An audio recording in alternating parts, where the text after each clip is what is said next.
ஜாதிக்கு வெற்றி திமுக தேடுதா? சமத்துவம்னாங்கம்மா, நீங்க கேட்ட கேள்விக்கு பதில் சொல்றேன்.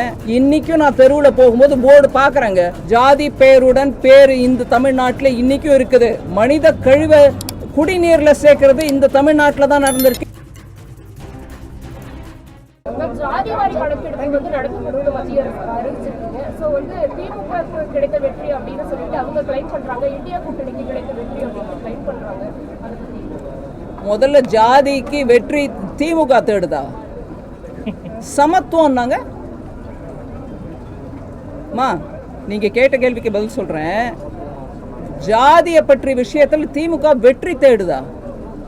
மத்திய அரசு சென்சஸ்ல நாங்க கொண்டு வரோம்னு சொன்னோம், தப்பு ஒண்ணு இல்லை. பல பேர் கேட்டிருக்காங்க. இன் பிரின்சிபல் அப்ரூவல் நாங்க கேபினெட்ல கொடுத்துருக்கு. ஆனா அது எங்களுடைய வெற்றி எப்படின்னு சொன்னா, ஜாதியை பத்தி பேசவே கூடாது டிஎம்கேல. அதனால எல்லாத்துலயும் அரசியல் ரீதியா லாபத்தை தேடுறதுக்கு முயற்சி பண்ணக்கூடாது. தமிழ்நாட்டில் சமத்துவத்தை கொண்டாங்க. சென்சஸ் வரும் எப்படியா இருந்தாலும், அதுல இந்த டேட்டா வரும் எப்படியா இருந்தாலும், எல்லாருக்கும் அந்த டேட்டா வெளிப்படையா உதவுறதுக்கு தான் சென்சஸ் மூலமா எடுக்கிறோம். அதனால இதுல உடனே ஒரு குயுக்தி அதை திருப்பிக்கிட்டு நாங்க போராடினதுனால தான் எங்களுக்கு வந்துச்சுன்னு சொல்ல வேணாம்.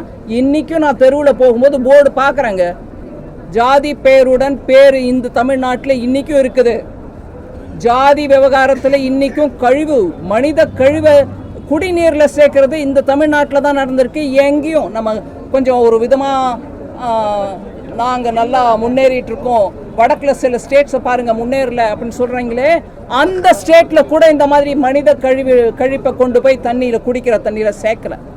அதனால இந்த விஷயத்துல அரசியல் ரீதியா பார்க்காம, இதனால நம்ம அதுல இருந்து வரக்கூடிய டேட்டாவை வச்சுக்கிட்டு பின்தங்கி இருக்கிறவங்களுக்கு எப்படி இன்னும் வாய்ப்புகள் கொடுக்க முடியுன்றதை பத்தி யோசிக்கணுமே தவிர, கொஞ்சம் நாங்க வென்றோம் நீங்க தோத்தோன்ற அந்த பேச்சை கொஞ்சம் விட்டுறணும்.